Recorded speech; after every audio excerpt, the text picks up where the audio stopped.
Okay, we should be live. Welcome, everyone. Welcome, anybody. This is impromptu. I did not plan this. Chief released public beta today, so... Okay, we should be live. Oh, we're getting a little bit of a repeater here. Welcome, everyone. Welcome, anybody. This is impromptu. I did not plan this. Chief released... There we go. Deleted the repeater. Anyways, Chief just released this today, so we're on public beta finally. And which means we get to test drive this with the public. So there's going to be plenty of videos out there in regards to the features, but I just wanted to take the chance to kind of dive into maybe some practical use of these features. So feel free to comment. If you've got some comments, I'll try to look over to the side and check people out. So as you can see, I can see, someone's chiming in here. Hey, Duncan. Anyways, let's dive in. So a couple of notable things right off the bat. We're going to see some UI improvements. You're going to see some just improvements to, well, we'll just start in the save as template. If you're using a save as method, what we call a SAM method, personally, I like to just switched over to using the SAM method together with a warehouse plan.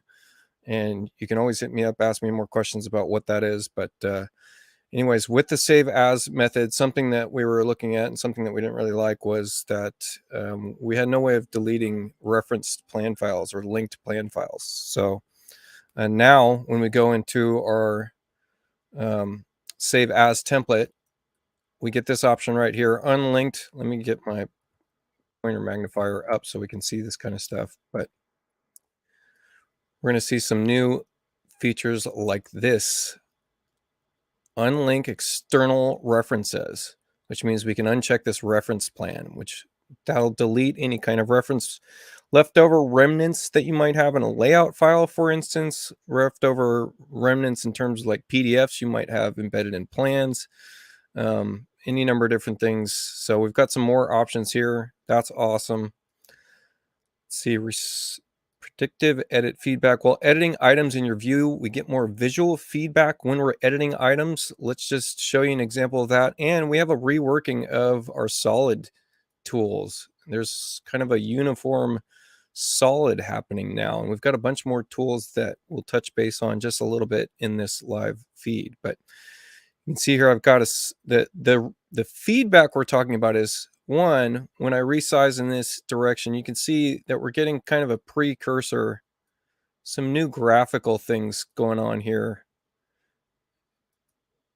And then this being a solid, we have some new cool features in terms of fillet and chamfer where we get an option to, let me zoom in on this best I can.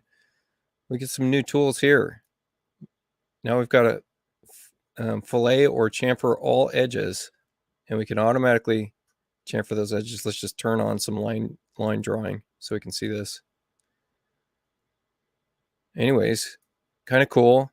So we've got some new solid tools that are very intuitive, easy to work with in 3D mode. So that's nice.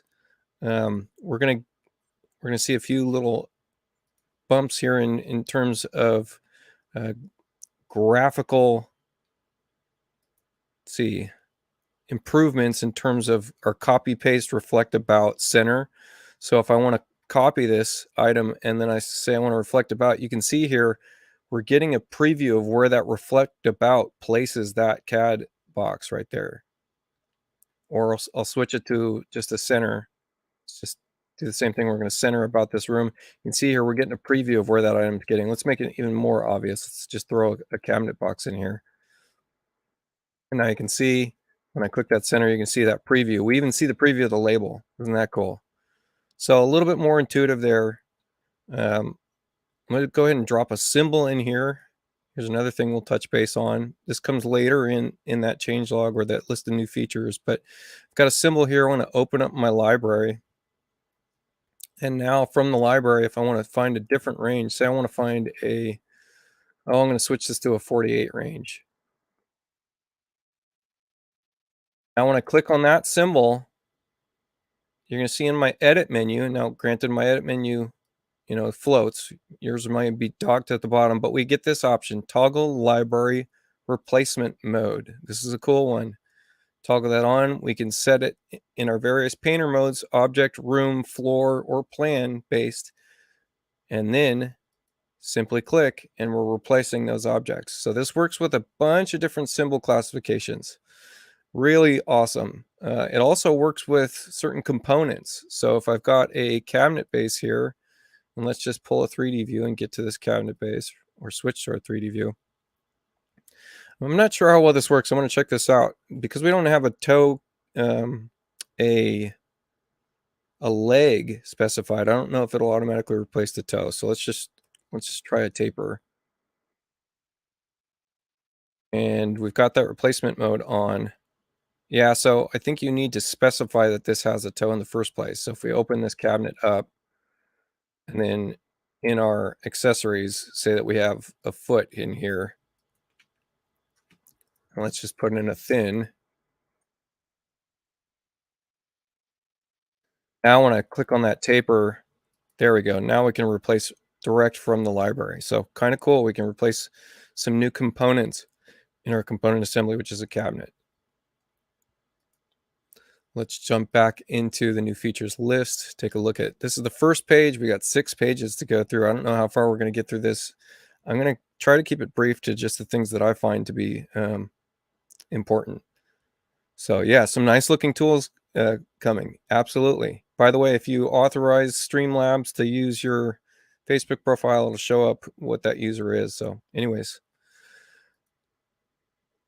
let's get my edit menu out of the way. CAD block detail layer set defaults. So that's kind of a cool one. That's important to me. If you like setting up and drawing your CAD details in a CAD detailed view, we get some improvements here.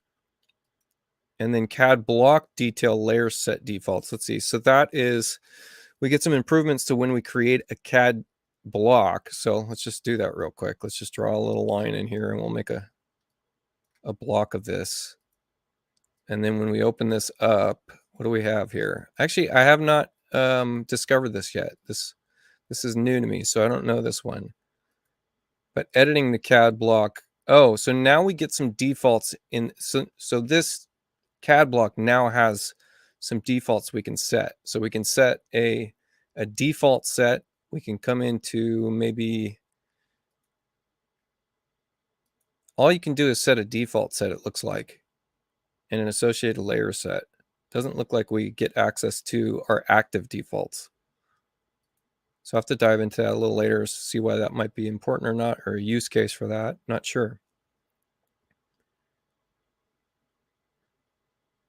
We can now merge layers. So in our Aldo or even our layer display options window, if you hit your Alt key, right, we can now click on cabinets base and cabinets full and merge the two together.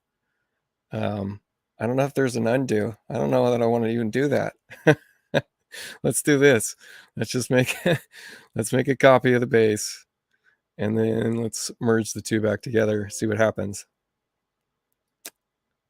Okay, it didn't want to override because that's a system default. So maybe we'll make a copy of one that's not a system default and then select two and merge them. That seemed pretty seamless. We don't seem to have an undo. Let me see if undo works. It does not. So anyways, you can merge two layers, but just be careful because it doesn't look like there's any stepping back from there. We can transform, replicate at angles. So we actually have a whole new transform replicate dialog box. So if we get into that, here we go. You can see here there's a little bit of a difference in the arrangement here from what was there in X-14. So we've got some new things going on here. And then we've got, rotate relative to itself or absolute angle. So some useful, very useful things there if you're thinking in the XYZ plane way of modeling. This is pretty useful.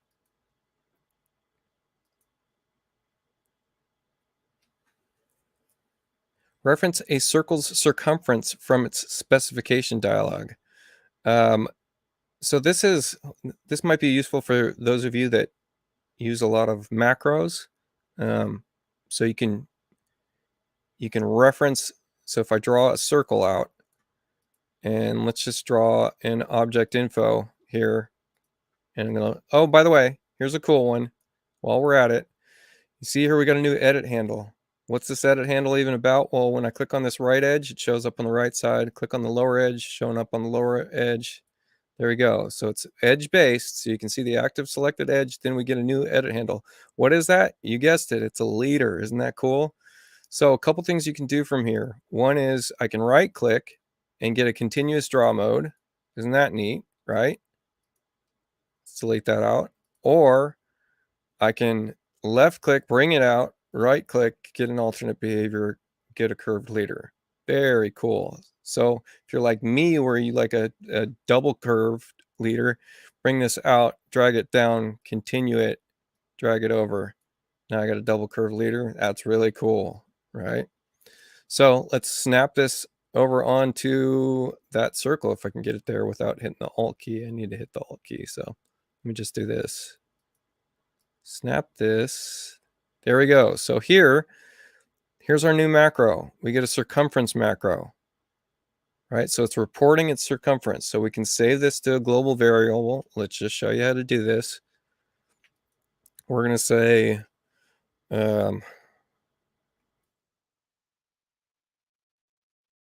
circ equals I don't know if I'm spelling this right.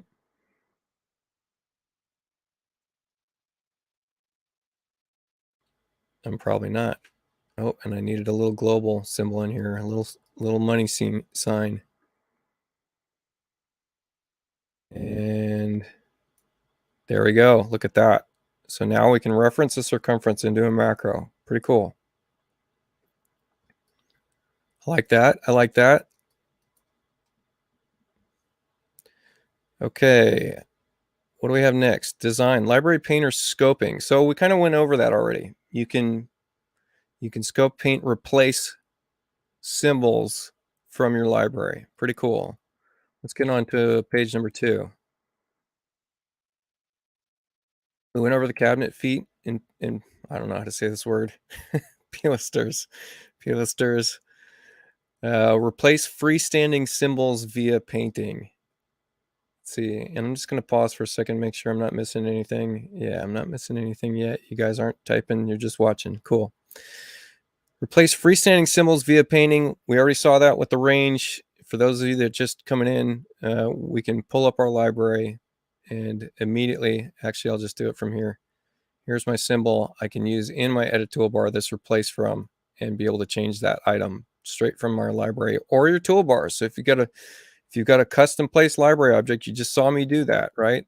I pulled right from my toolbar, which I have a custom place library object. If I double click this, it'll show me that this is pulling from my library, right? And then I hover over my symbol, and so long as I've got my replace from, there we go. So really quick and easy to change these things out, give you that much more reason to pump up your toolbars. Pile aster. Look at that.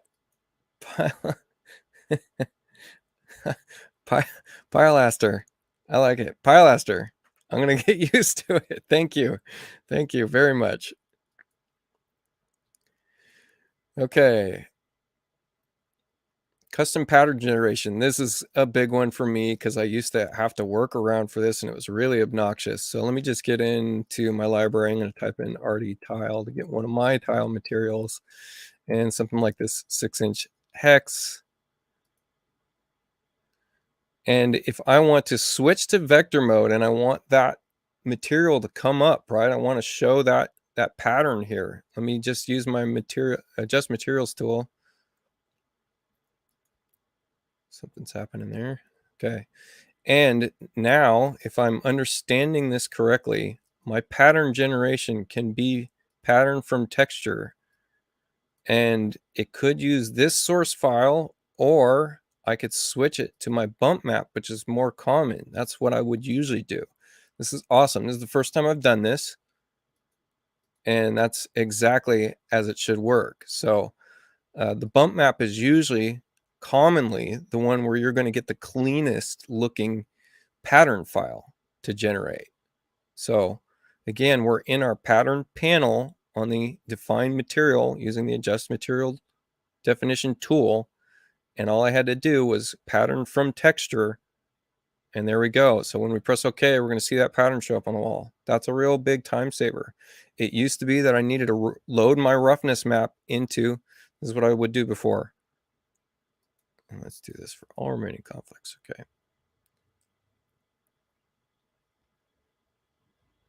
Let's give it a second to load up because that was a lot of vector lines we just created. So it's not very happy with me.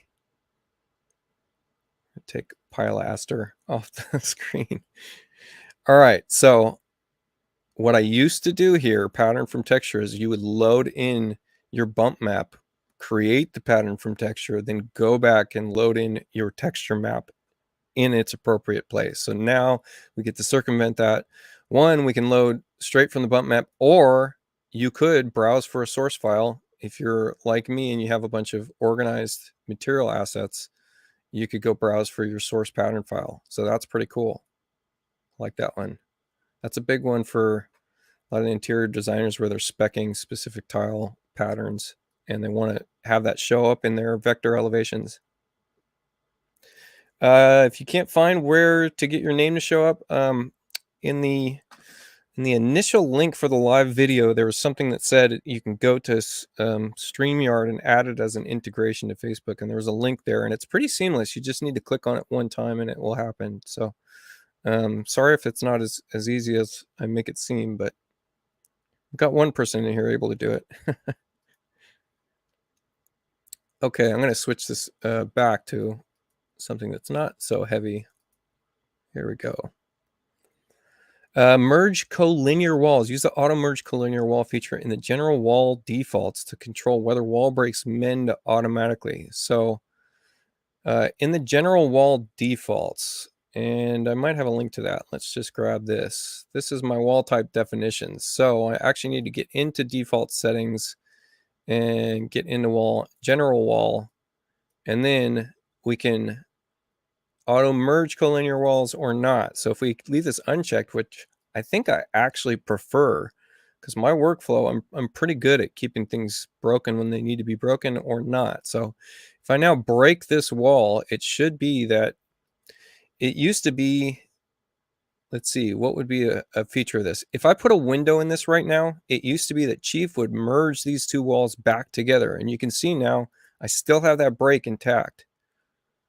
Let me just prove that theory. Let's get back into walls, general wall, auto merge collinear walls. If you can't see this, there it is, auto merge collinear walls. This is in walls, general wall defaults, okay? So that if I delete this window, look at that, it merged the wall together. So I like this. This is huge for me.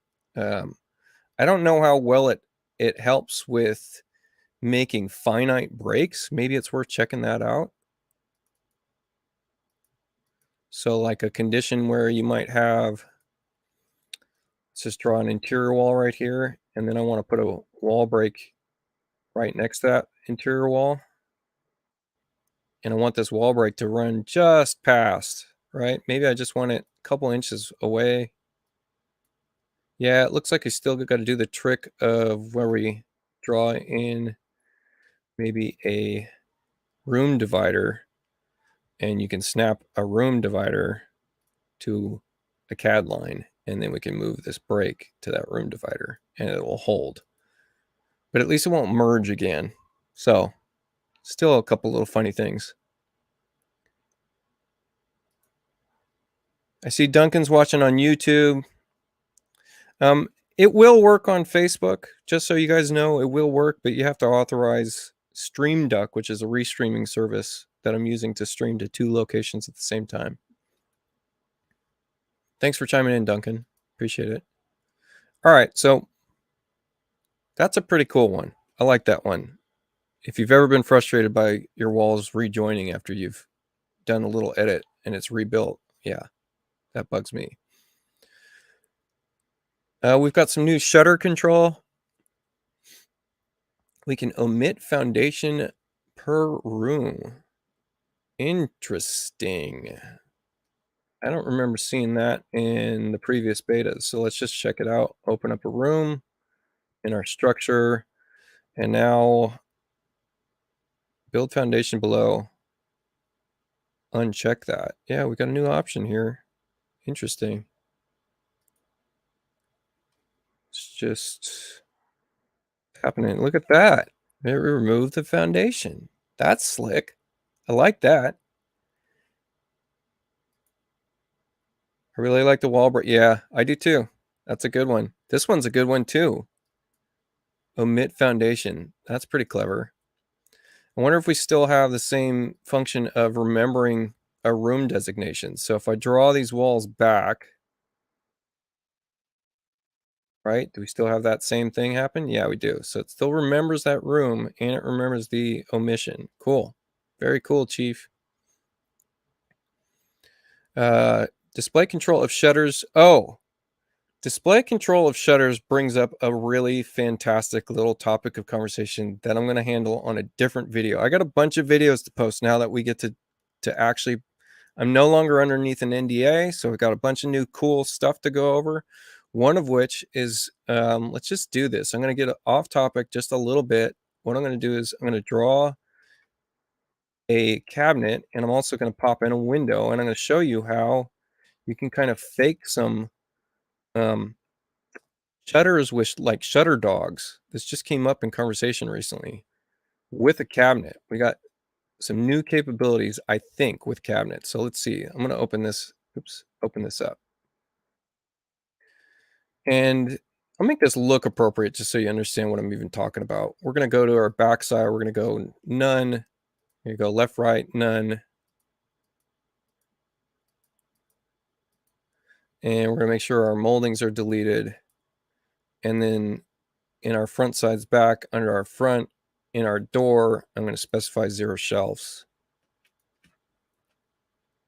So basically we've got no backs, no sides, and in box construction, we're going to say 0 separation, no top, no bottom. It's going to leave us just with the door. If you've been paying attention to some of the new tools I'm making, this is a common practice. Is I've got no box now, just the door. And if you could guess at what we're doing here, yes, we're creating an operable shutter. Now here's the new trick. And actually, I want to make this a 0-inch depth, which is going to set it to 1/16 of an inch. Okay. So now we're flush up against the wall, and we can resize it to, the size of the window, half the size of the window, whatever. And I'm going to rotate it about itself or reflect about itself. Oops, a little off. Let's see. Let's try that again. Part of the new setup is it should be a little bit easier to preview a lot of this stuff, but here we go. There we go. So when I click on open, it's going to open at 90 degrees. Now, if I'm correct, I think the beta says that for this door, we get to open it. You guessed it, 180 degrees now. You can open this past 90 degrees. So now you can do cool stuff like world's your oyster now. You can do some really cool stuff with this. So you can create your own operable shutters now, right? Look at that. Kind of trick. I've been waiting for this. This is fun. All right, let's look at some new stuff. So we control louver size for shutters, specifies the size for louvers on parametric window and door shutters. That's still very cool. I just like the added perk of being able to show them open and closed. We can finally explode our bay and box windows. So let's get into box window, and I guess it just auto generates a room with, you can already build a box window without needing the box window tool. So I imagine, yeah, see, here's the only thing though. It doesn't set its own room height now. So I don't know that that's very useful to me. I'm not sure. Of course, when it happens, I'm going to need it, right? That's the case.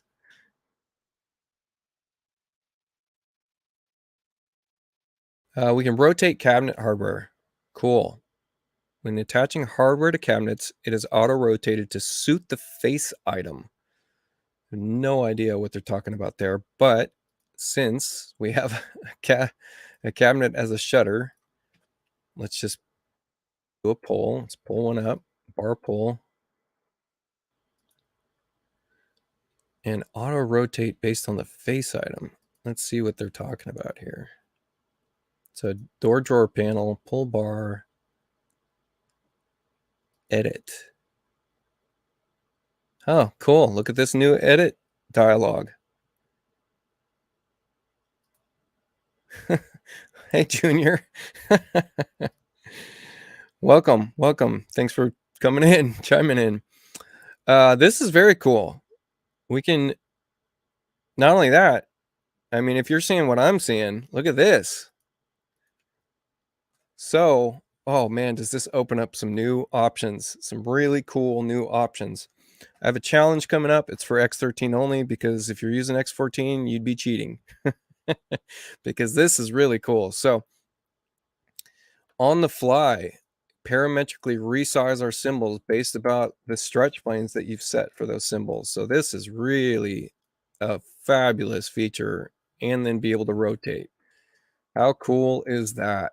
Very, very cool, Chief. This was not in the previous beta. This is new to me. Super cool.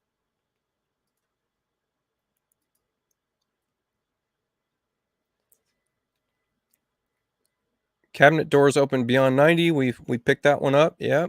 Control cabinet shelf spacing.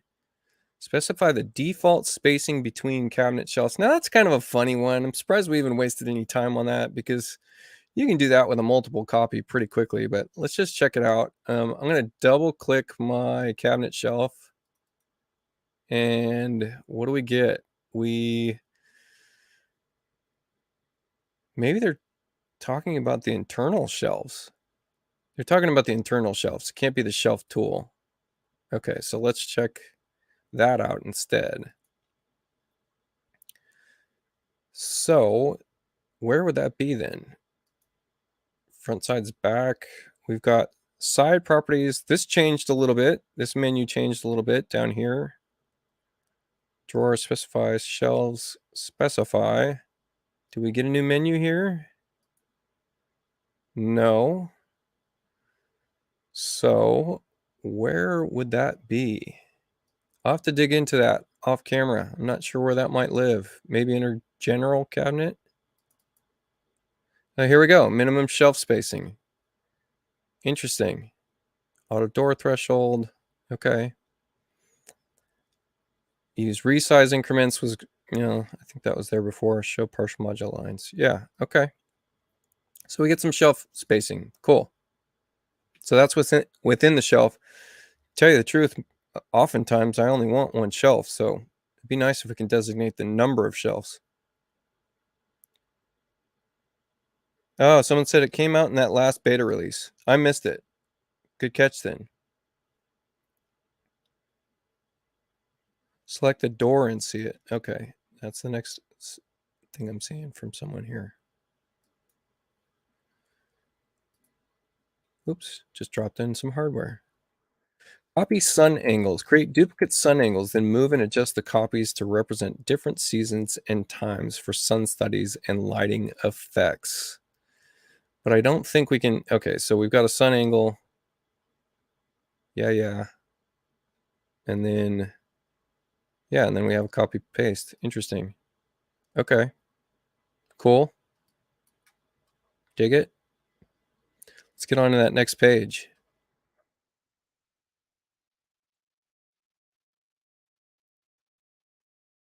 Shoe plates for roof overbuild. Oh my goodness.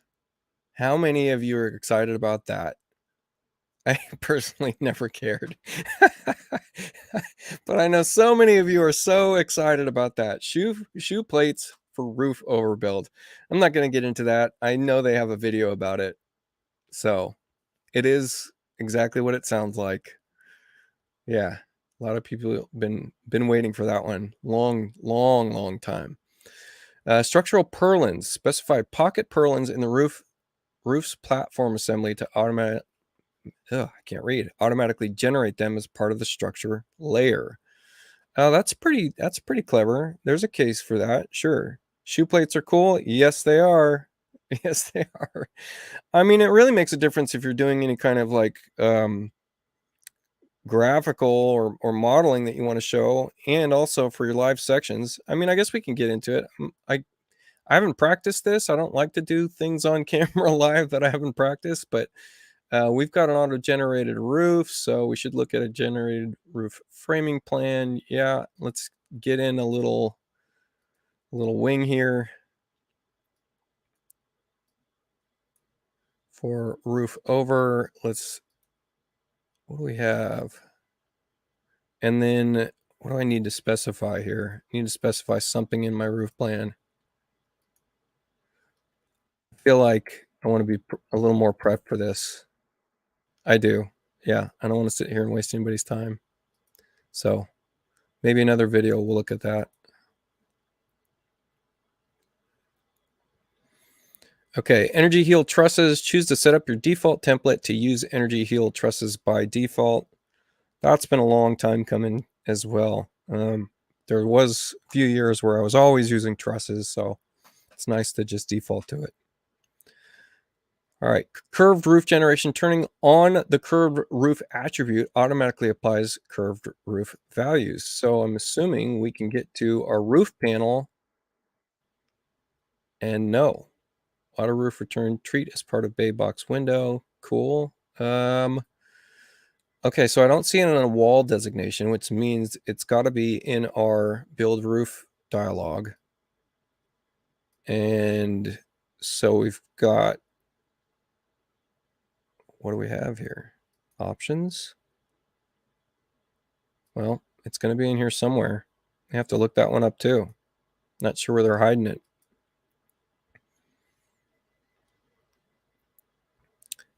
This is a big one. So I have a set of Spanish roof tools, and it requires freezes.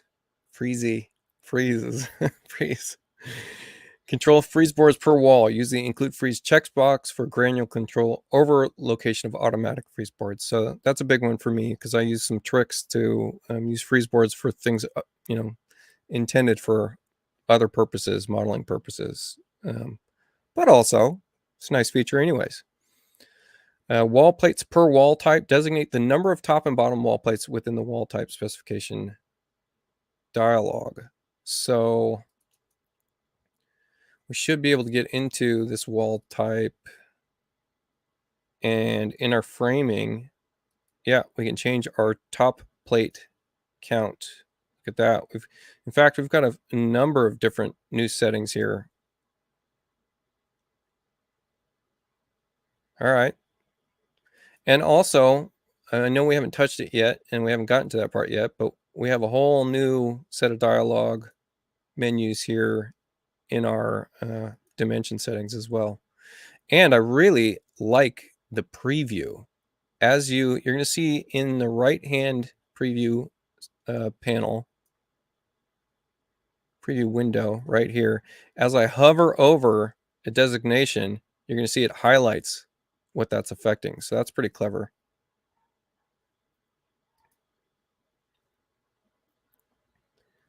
We get cut lengths for wall plates. That was a topic of conversation on the users of Chief Architect group on Facebook. So that's a good one. Joe Saunders, if you're watching this, I know that might be important for you. Multiple king studs per opening. That's a big one. So should be get into the frame section here. Let's see. Framing panel here. And then we've got our trimmer count and our king stud count. Look at that. And we can even set defaults for this. So that's a big one. I still don't think there's any way of automating it based on length of opening, unfortunately. So would be nice to be able to do that, but at least we can come in here and set this and change it up as we go. Rough opening panel and dialogues. We just looked at that. framing reference markers. It's basically making it a little bit easier to manually frame, I believe. Yeah, you can set your, origination point. This is helpful for us remodelers. That's a big one. Build all framing in your project, generating roof wall, platform, and deck framing in a single click. It used to be that we really needed to go through panel by panel and set this, which was kind of a pain, but great. We now have a build all framing tool, which I'm not sure where that lives. Build framing. Oh, there we go. Look at that. We got a new tool. Look at this. Build framing, build all framing. Clever. Cool. New icon and everything. You got it. Thanks, Chief. If you're into easy frame wall panelization, that's a new integration. I believe it's in our export menu. Yes, it's in our export menu. So if you just hit Alt F E and then get down to export all framing to easy frame. There we go. Framing member role, use the role option in the framing specification dialog to control how individual framing objects are represented in schedules. So if we're drawn out, let's just switch to a framing roof plan, for instance, and I'll grab a framing member. I don't know where this lives. I feel like it would be under the component section, but yeah, we're gonna have to dive into this one later too. This is an impromptu video, by the way, everybody. I was not prepared for this. I just wanted to hit it early and just get talking about it. So I have no script going on here, and I have not seen what's been updated since beta 2. So this is public beta. Let's switch to our next page. We're getting close to the end here. 3D reference displays rendering techniques. So this is new for public beta, and I'm kind of excited about it. And let's check it out. I'm going to pull up a project for this. So this will work. And let me just pull a 3D view here.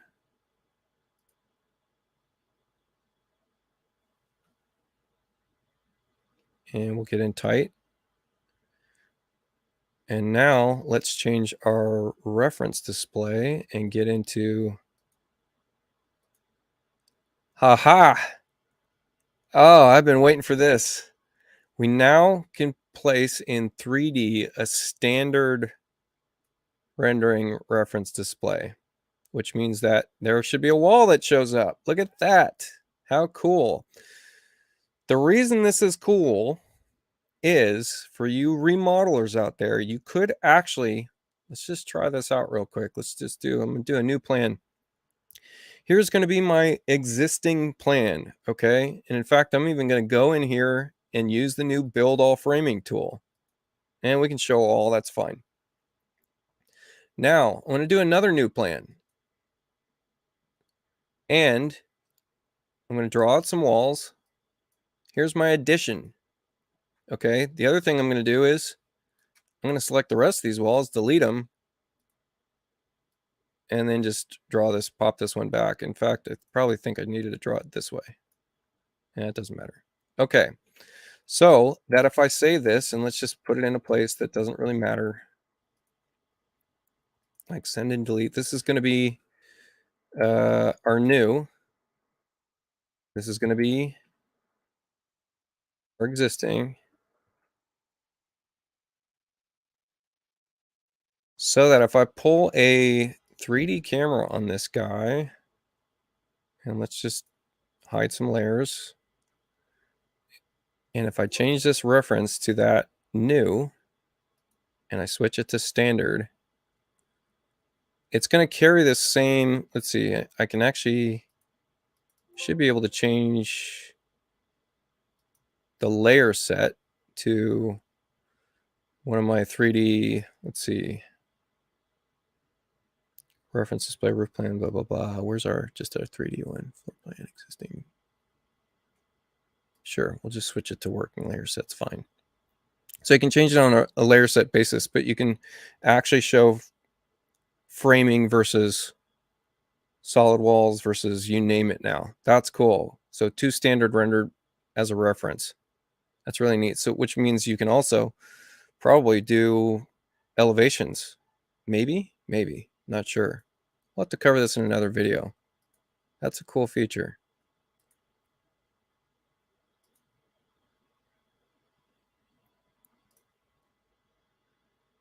All right, transparency in vector views, materials with so this is a cool one also as well.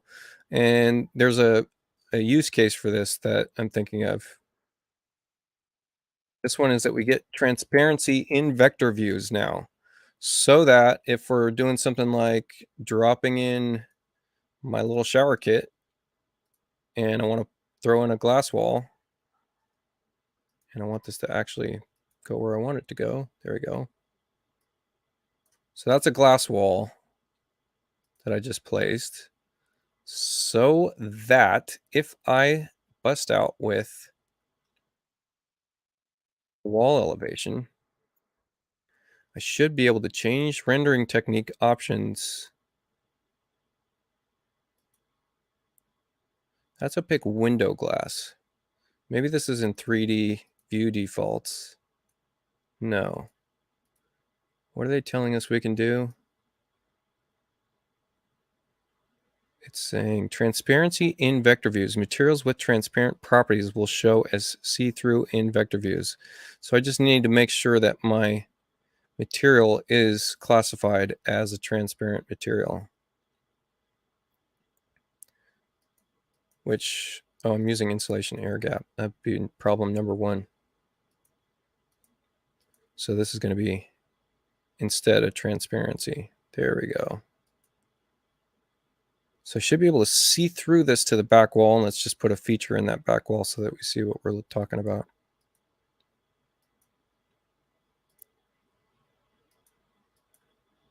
Bear with me. Sorry, folks. Should be that we should see this shower valve and everything going on here.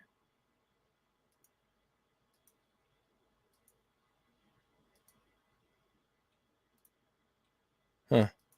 That's not working as I would expect it to. Oh, I'm in a... That's why. We're in a back clip. So I need to edit my active view, undo our back clip or clip to room. There we go. Let's try that now. There we are. Now we can see through that glass. So this is pretty helpful. A lot of times we can't see past the glass shower wall detail and we want our elevation camera in there. Yeah, I can see the use case for this.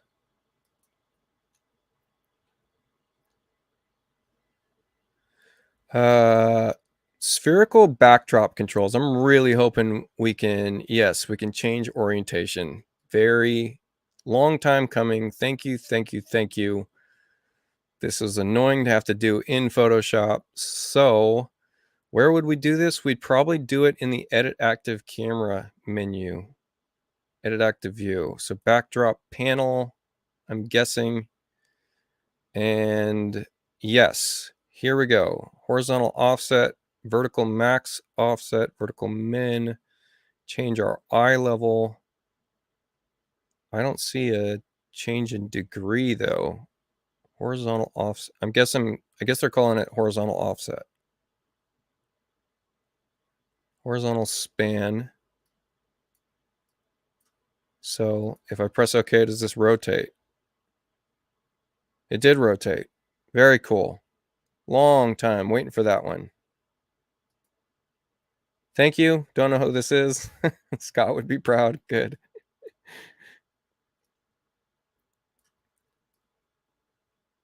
Oh, I can't get this off my screen now.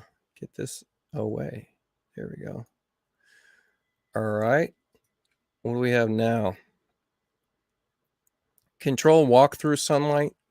That's been a long time request. That's cool. Instead of like follow camera. Cloud share walkthroughs. Post recorded walkthroughs to Chief Architect Cloud account and share them via email. I don't do too many walkthroughs in Chief. So I don't know if you can do a spherical walkthrough yet, because that would be pretty crazy if you could walk through with a VR headset cam on streaming from the web, but that's a lot of latency or a lot of data being packed in. So maybe just a single point field of view camera walking through. Cool. And you can update and replace your cloud files. So people that are sharing their stuff on the cloud straight from Chief in the Chief viewer or whatever, that's cool. It's nice to know that we're moving in this direction, because softwares like Twinmotion, we have a full hosted 3D model with PBR rendering online. Hoping Chief gets there. All right, we're getting into the section where X-14 really shines, which is drafting, project management, construction documents. A lot of cool stuff here. We get our stacked fractions.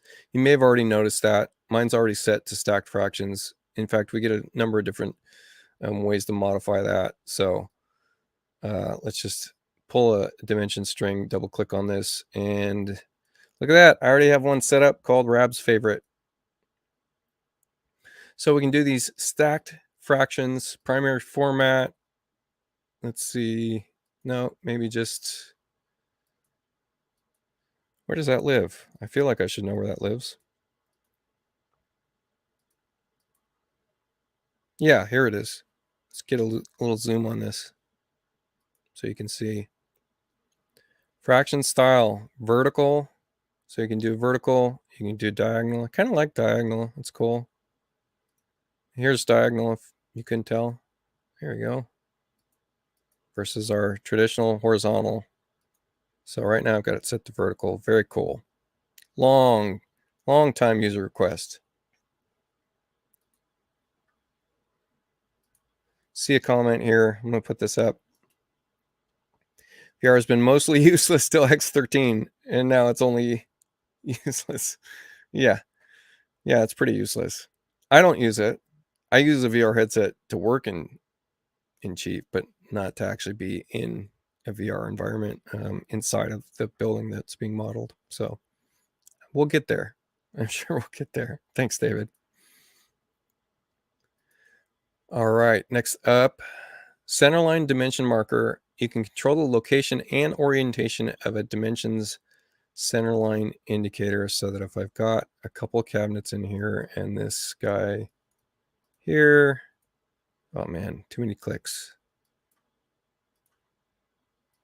And I want to pull a elevation. What are we getting into here? What does it say we can do? Oh, that's not the one. I need my center line, which I don't have.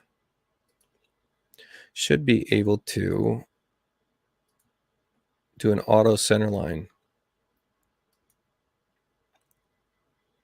Centered on dimension line, above dimension line. Yeah, we've got some new parameters in the dimensions. It's going to take you a while to dive in here and find everything. So fixtures, appliances, if I want to show a center line, and then for a primary format, extensions, same angle. Here we go. So here's our new stuff. Auto mark center line, which I usually have checked when I'm doing this. We can do offset from extension. So if we set this to like 3 inches, let's see what that looks like. And then same angle as the dimension. So now if I go pull my dimension string, you can see that center line has an offset that I've specified and an angle. Cool. A little bit more control. Wall dimension locate controls. We have granular controls for wall dimensions locates. There's some typos in here. That's why it's difficult to say. Set up combinations to include or exclude interior and exterior walls, and control the side to which dimensions snap. So what that means to me, if I'm just interpreting, one of the biggest gripes I have is we don't really need an interior dimension tool if we had what it's just described as our new defaults that we can set up with our manual dimension tool. So that if I have a dimension set that is set to not go to my exterior wall sides, I could get interior dimensions with the manual dimension tool without it snapping to those exterior wall sides. That's my understanding of what they're saying here, which would be very nice. So yes, here we go. So in our wall options, on the exterior, we can do primary or secondary sides, so that if I uncheck primary, let's just take a check on this. Let's see what happens. And I'm using the manual dimension tool, which is still active. If I drag this through, look at that. You don't need the interior dimension tool anymore. You only need the manual dimension tool. That just freed up a hotkey for me. So that's a big one. I love that. Love that one. Look, I still got, you can still ignore interior wall widths if you want. You could be dimensioning to the surface side or the framing layer, or main layer rather, and only get it on the interior side when you're pulling through here, and then just have separate settings for your exterior, auto exterior dimensions. So this is now a very simple one-click, two-click, bam, done. Really cool. That makes a lot of sense. Thank you, Chief. So that's inner and outer dimension controls. So we can control the behaviors of automatic dimension features. That's the section right here. So dive in on your dimension defaults. You're going to save a ton of time if you really dial those in. I've read this, and this was in a previous beta, but I didn't really quite understand what it meant. Dimension snapping. Dimensions prioritize object snaps, making it easy to accurately control their start and end location. I think this has a lot more to do with issues that people may have when they're trying to dimension an interior elevation of cabinets and they don't quite have a zero set in between cabinets, or they've got some fillers or something like that, and they're struggling getting the dimension to snap to the objects versus like a cross-section line or something like that. So I think we just got a little bit more, well, it's saying it right there. There's prioritizing object snaps. We can dimension framing in elevation views. I know that's been requested for a long time. So that, let's just pull an elevation real quick, show you what that looks like. And maybe I'll just clear this up, and then we will build all framing and make it show up. And then I should be able to pull a dimension through this, except for my defaults don't have that. So actually you can always double click on manual dimension, manual framing, single side, both sides, center. Let's just do centers for now. And look at that. Isn't that clever? Cool.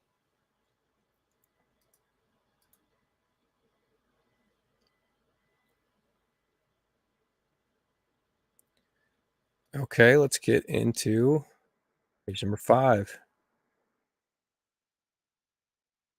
You're still with me? Thanks for watching. Appreciate you. Okay, manual dimension extension settings and control. Yeah, so we've just got a lot of dimension things being updated. Very cool. The text arrows, we got into that a little bit earlier, but if you drop in a text box, we now have those. Oh, I did not mean to spell that. Anyways, we have this new edit handle, which gives us some capabilities of doing, continuous draw. It's edge dependent, right? So cool. Love that one. That's a big one. Michael Moore still here. I'm still here too. Don't worry, guys. And Buddy Robinson, thank you. Now, how about the amazing stairs upgrade? Yeah, no, they didn't do anything for stairs. Get real. Get out of here. They didn't do anything for stairs. Come on, man. It's too difficult. Maybe they did. We'll see. Okay, so this section I got to do another video for, because this is the cool part. This is where we really get some crazy things you can set up. It's hard for me to even describe what exactly you can set up with this new feature. So if I have a layout and I want to link this view I can now link this view, relink this view to the plan that I have open, okay, which is this untitled plan. And I'm going to link it to a plan view, foundation plan. Sure, why not? Okay, there we go. That's quick, easy, no big deal there. But the other thing that we have here is, let me just pop in a text box and we'll use our new tools. And what I'm going to do is I'm going to drop in a user-defined objects property macro. And I'm going to click on this, drag my leader over and populate it, make it pop to that layout box. And what you're going to see here is we now have reference file name, reference full file name, reference layer set. I'm pulling information from this layout box now. So we got some crazy cross-linking stuff. We also have some cool stuff in terms of our label. We can use a call out for a label, and we can even specify text styles separate for that layout, that label. We even get a section arrow. So if I click this onto a solid line fill, look at that. We can include an arrow. Oop, that thing was large. We can, here we go. Number of arrows. I can change this to a round call out circle, right? We can specify the label for that call out. We can pull that label from the referenced view call out label, or from the reference view floor number, or any number of different things there. So this is big stuff here. Big time stuff. Big time saving things. Not only can you link this in this direction, I wanted to see if they've updated this or not. I'd be really curious. So I'm going to drop in a call out here. If I remember how to get to my call outs, I think I can do it. Yep. And I think I can link to the layout. I can't link to that layout box, but I can still link to that same plan view, like that foundation plan view in plan now. And not only that, but I can get info from that call out in plan, so that it's giving me info about not only the plan file, but the reference view call out label.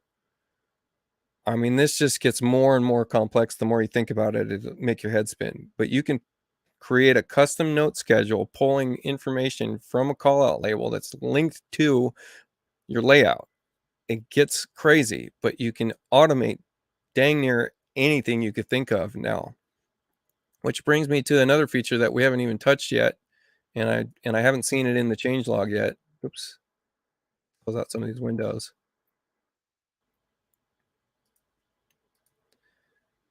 Which is, we can now, let's just drop in a polyline and open this bad boy up, and you're going to see here, what do we have? A schedule panel. We can now include a P line in a schedule, and we can even create a new custom category. And here's a perfect use case for me. This is going to be a custom category called circuits. And I can now specify that this polyline is a particular circuit, and I can create a note schedule. So if I drop in, so if I hit Alt T schedules and then N for note schedule, or actually should have been just a custom schedule, and open this up and include my custom category, right? Oh, and I already have some of this stuff built out. You can see that here. But you can come up with almost anything you can imagine now using P lines and schedules. And we get some new controls over how our schedules header text style is versus main text style versus title text style. So let me just get into my project browser. This is my default templates for X-14, by the way. So these were rebuilt for X-14. And we're going to go look at, in fact, we'll just switch views to a plot plan view. And you're going to see here we go. I've got a custom schedule that's built out using these P lines. And show you how quick this is. This is really cool. Let me select the exterior room. I'm going to select the exterior room. By the way, I don't know if you can see it. My color is so light. That brings me to another feature, but select the exterior room. I'm going to make that room polyline, okay? And for now, I'll just drag it off to the side. Now, I already have built into my templates, I already have my existing coverage, right? So that if I bring this over, and this is reporting to a schedule, let me bring that schedule up as well.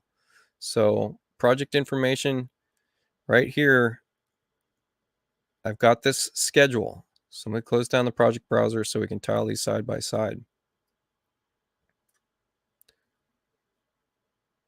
Okay, so here's my coverage. Here's the actual footprint of the house.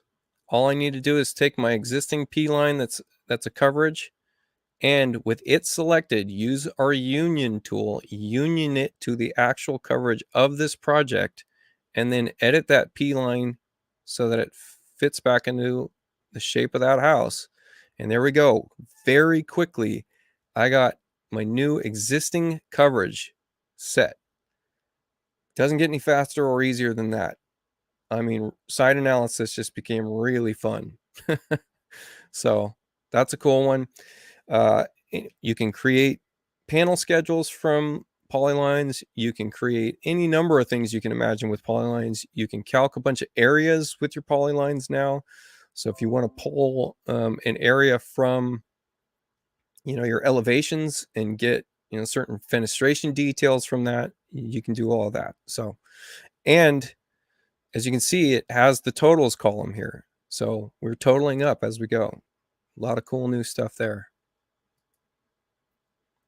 And this brought up something specific that I like is under preferences, under the appearance panel, subpanel colors, in our selection fill, we now have, let me just put a magnifying glass on this. We now have an alpha slider, opacity. You can set your opacity for your selection fill separate from your selected edge line styles. See, just change that selection fill. There we go. Little more opaque.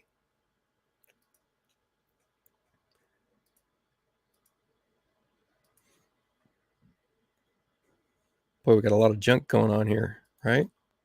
Let's just get rid of some of this stuff.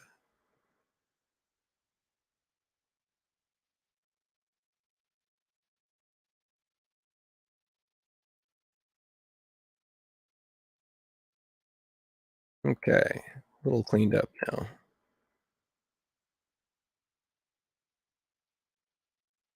Leader line arrows, we saw that. Arrow tails. Oh, we got a new arrow line style. Check this out. Let's see if I can get to my arrow. Open this guy up and arrow styles. Look at these bad boys down here. Isn't that cool? Got a bunch of new arrow styles. Go check those out. These are really helpful, especially when you're just dropping in.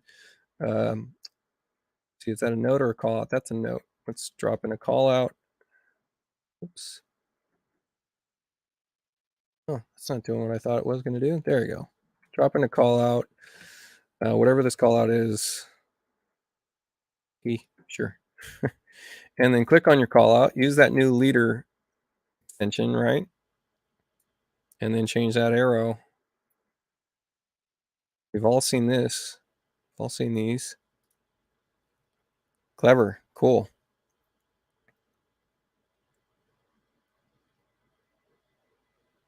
Let's see, shape labels, leader line arrows. You can rotate your notes and callouts. That's cool.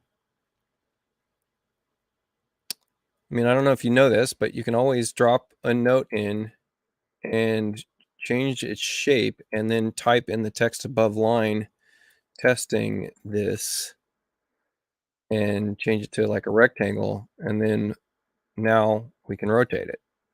So, and a note can carry with it object information, custom macro fields, any number of different things there, or be pulling from, some other information. So kind of cool. Control display of schedule callouts. Yeah, we have. I'll let you guys dive in on that one. I'm not going to get too far into that. It's going to pump this video up another hour. Swap rows and columns in schedules. That's another big one. That's another. I have a video out there already about how I'm making a panel schedule from X-14, and I did in fact use the swap rows for schedules. So if we do Alt Tool Schedule and let's just do a note schedule. You're going to see here, let's include all notes. So we've got a reference or whatever. We now have the option to, where is it? Swap rows and columns. It's in the display options section of your general panel. So I would have to display rows and columns would be another big issue there, and display column headings. So there you go. Now you can see we've swapped it. We can resize left to right. And so just to show you the difference, swap it back. There we go.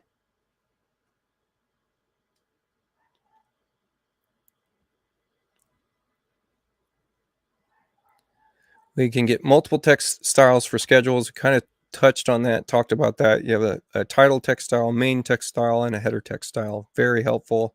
That helped me get rid of some of the labels that I use in layout. So really like those. If you want to take a look at mine, let me just drop another window in here and resize it. And maybe we'll get into a project browser. And we can look at my schedule now. Looks kind of nice. Here's that title text style. Here's that header text style separate from the main text style. So makes a big difference in appearance. Like it.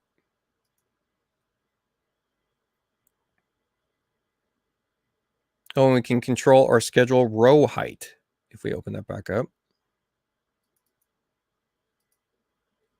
I'm not sure how we're doing that. Here's our rows. I'd have to dive in on this. I have to figure out where this is. I'm not familiar yet. Attributes, positions, and margins. Oh, so we have a top bottom margin, I'm guessing is what we're looking at here. So 3-inch. There we go. Changed our row height. Cool. I know that bugs people.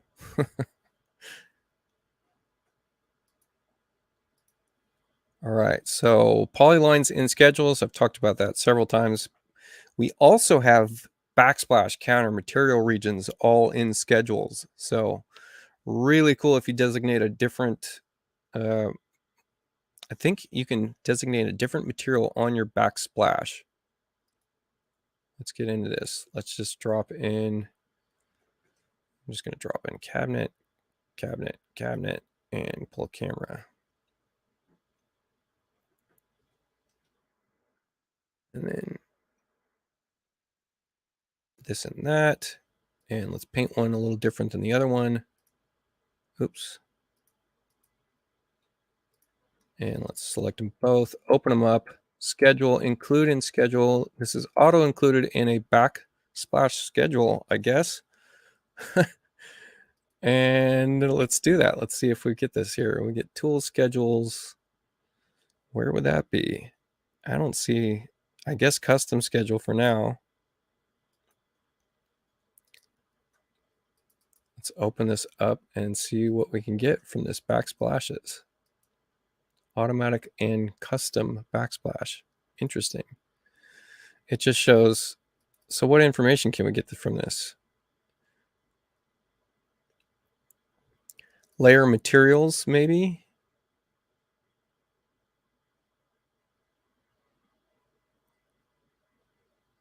We can get perimeter. Okay, there you go. Cool. You could probably do it by area, do an area totals, show the different materials on there. This is great. This is great for process documents, construction documents where you're, showing different tiles. Cool. Slabs in schedules. I know that's been one that's requested for a long time now. Terrain objects in schedules. Very neat. Brick ledge line layer. Control the display of brick ledges in plan view by turning its layer on and off. All right. Display controls for wall footings. You can control the pattern fill, layer, and line type for wall footings. Let's just see what that even means. So where would we be doing that? In the foundation section? Layer default. Yep, define footings. There we go. We still don't have a fill style in our Aldo. That's too bad. But here's the, so we do have a fill style for the footing. You can see right here.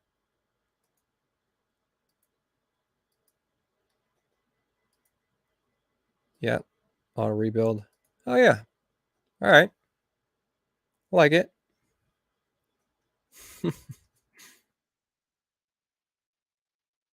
Is this our last page? We're on the last page. Okay. Rotate views sent to layout.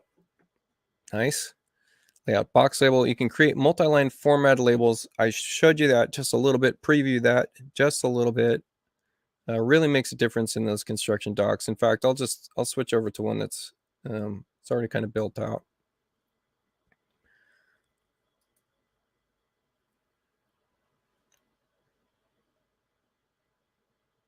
So these are all being controlled by that new formatting. I didn't do a whole lot with it, but this is an automatic, this is a label. This is the label by itself. It's automatically generated. Isn't that nice? Save a bunch of time, change the way that these things look. Automatically have that scale built into this. No longer have to plug that in every time. Pretty cool.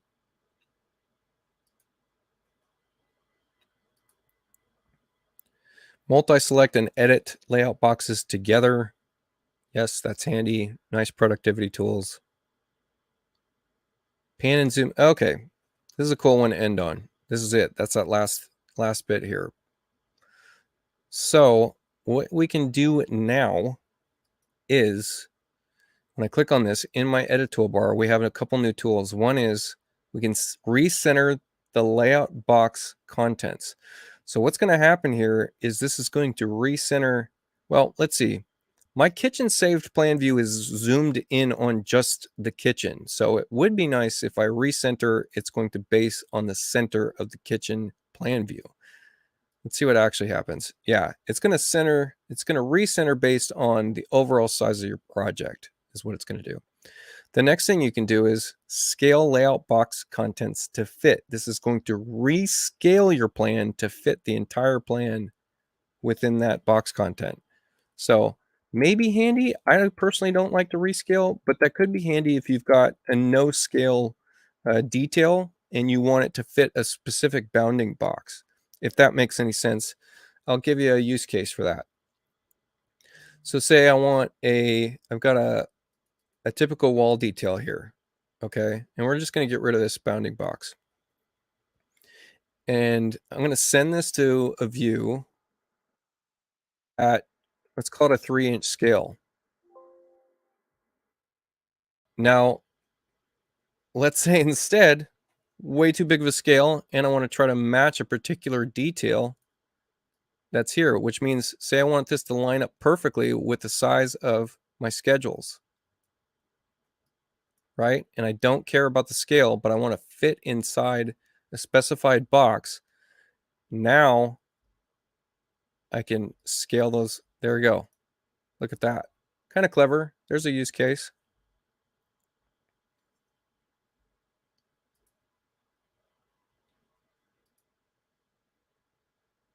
And then next one is pan scale layout box. This is also kind of clever. We can literally move, and you can see that preview coming up. We can move and relocate. So this is really helpful for the save as method, the warehouse plan method, you name it. Move and relocate, our plan extends within that box. So together with the label linking and with all these new centering tools and everything like that, there's no reason you shouldn't have a save as method template plan for layout and also for your plan, which means we're already sending these views to layout. Very easy to recenter these. The labels are already automated. If you're not saving another 5 hours per plan using X-14, you're missing out. So good idea to upgrade if you're doing a lot of construction documents, especially for new construction. And look, if you're getting up over 8 pages or something like that, you're going to save a ton of time upgrading to X-14.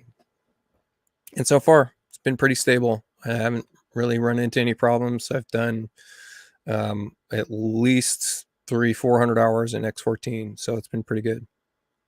Does it report the new scale? Yes. So, okay, let's just check this out.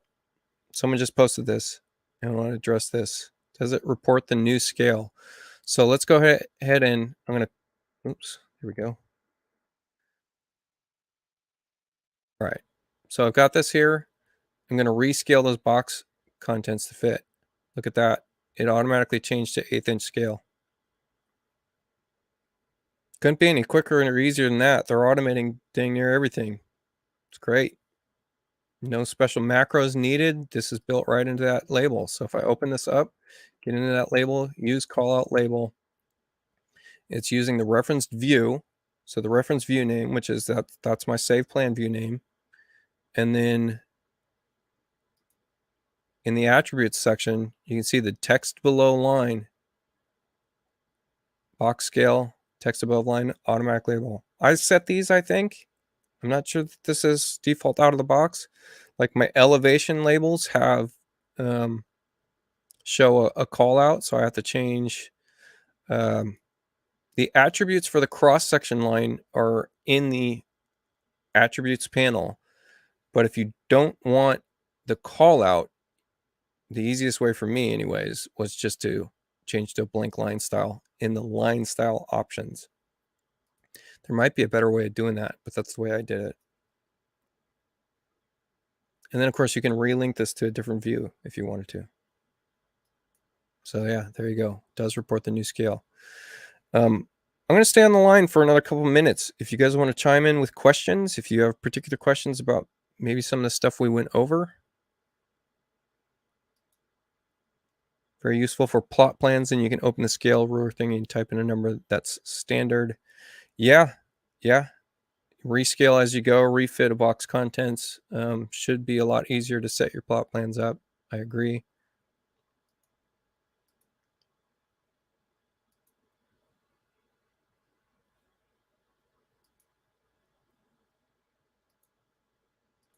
I feel like there's a couple features we actually missed in here.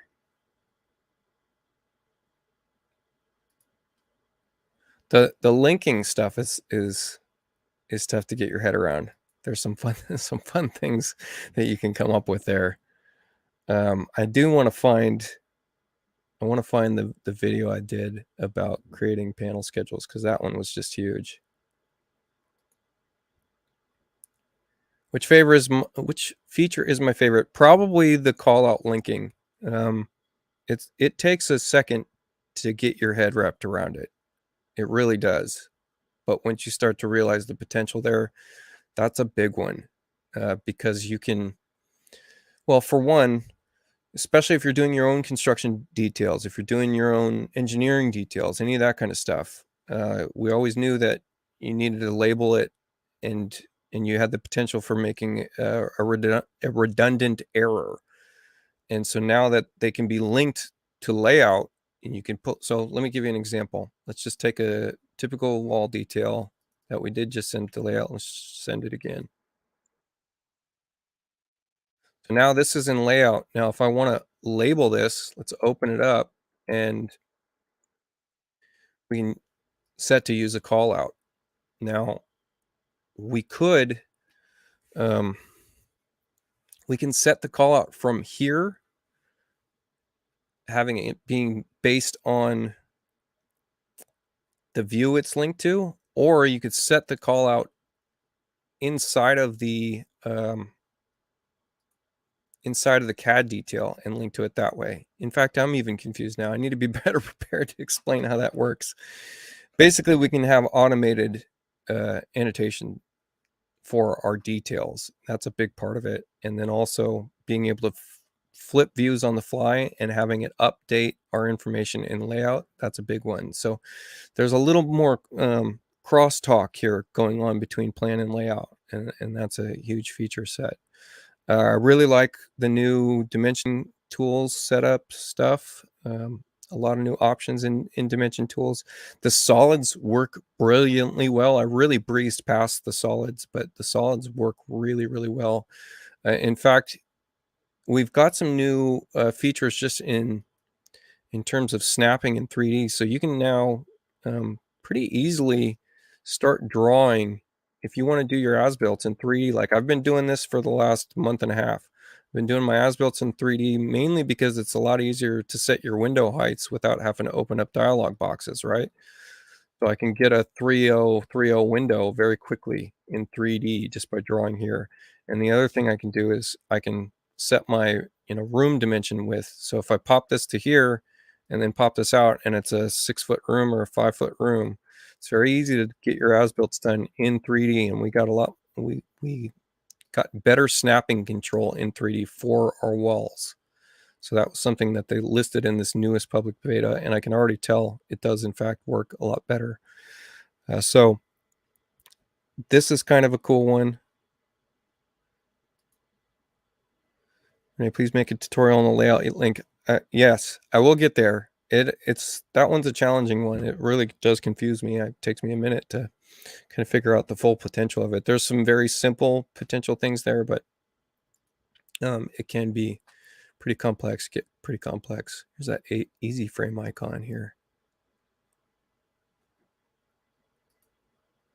I was with clients and missed this. Are there any improvements to PBR art? No, nothing really. Exterior renders, no. We're probably not going to see anything for exterior renders for a little bit. I think they need a little bit of an overhaul on how they handle complex models. I mean, SketchUp doesn't even handle complex models that well, to tell you the truth. So if you're still looking for the best exteriors, unfortunately, I just say you're still going to go take it to Twinmotion. Or you can get some really, really solid materials. I know that, and importing in some high poly count trees, but it's just going to slow you down. So I have a grass material that I think is pretty good. So I can get away with some exterior stuff and then PVR it, and it looks okay.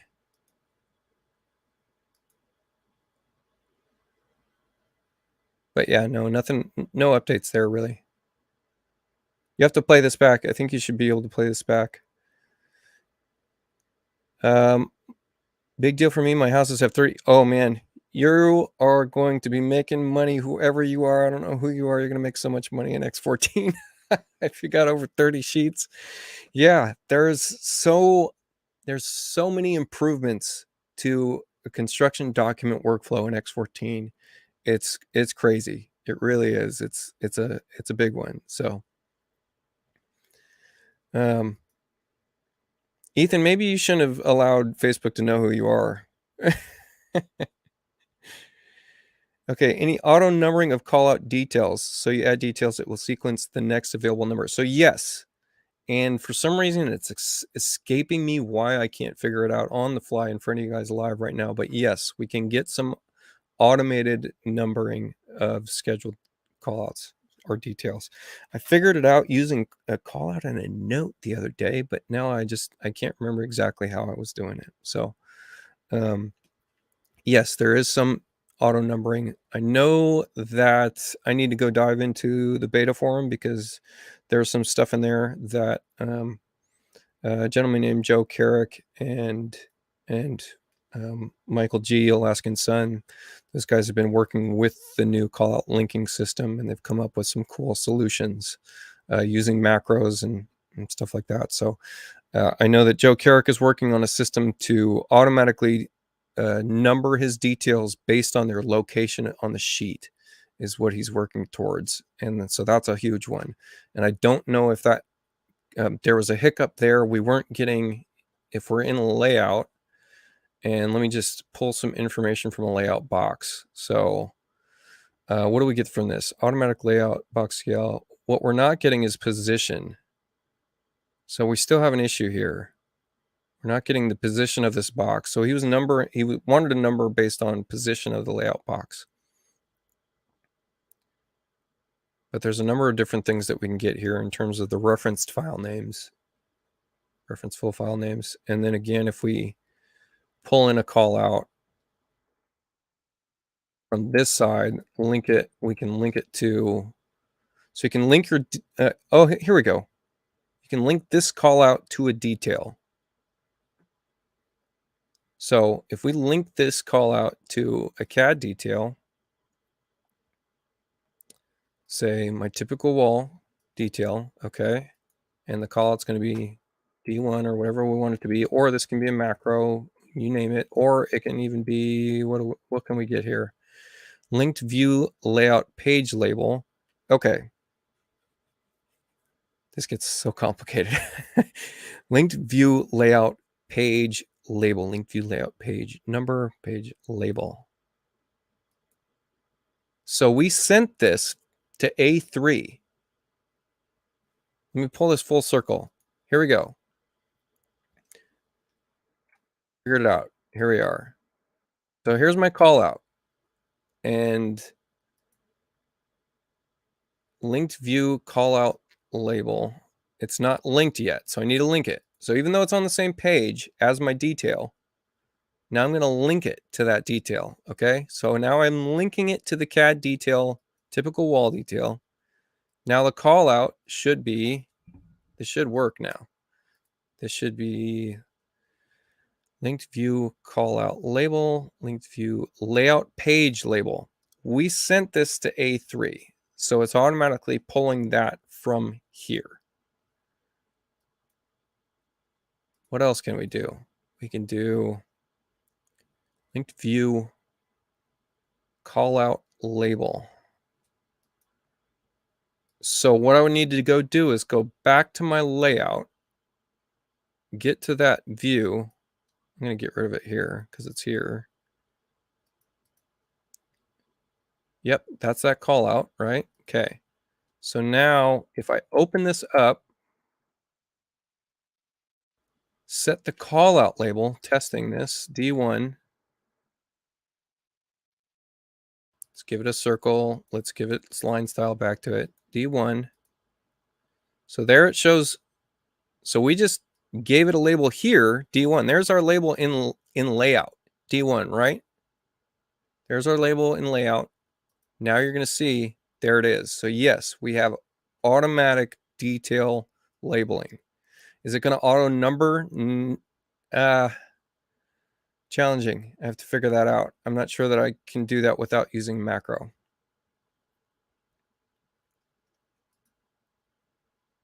David B, have you exported from Chief to Twinmotion with empty door jams to use Twinmotion's moving doors?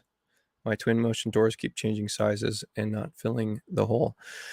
There is a method for this, but you have to turn off your hardware.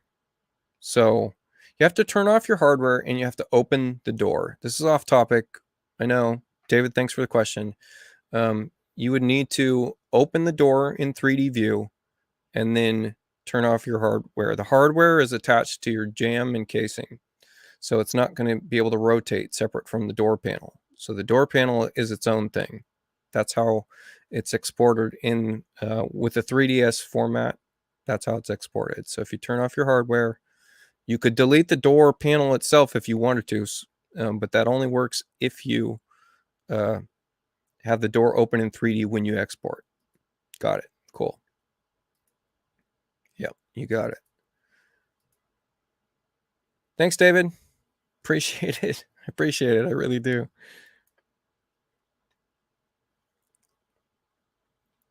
Yeah, this one's cool. I have to dive in this one. It's going to take me a minute.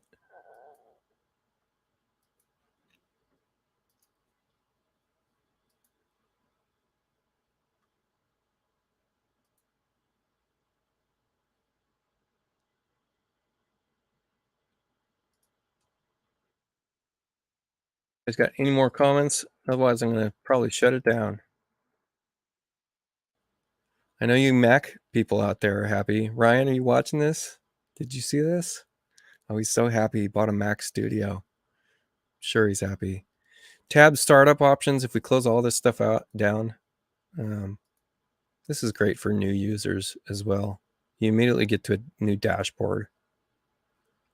Kind of cool. No huge graphical changes here, but kind of cool. Hey, thanks guys. I know, impromptu video, just wanted to jump on it. I'm excited. Hope you guys are excited. And yeah, looking forward to new videos coming out because we've got some new tools, we've got some cool new things. So all right, guys, I'm gonna check out. Ladies, gents, everybody. Thank you. Appreciate it.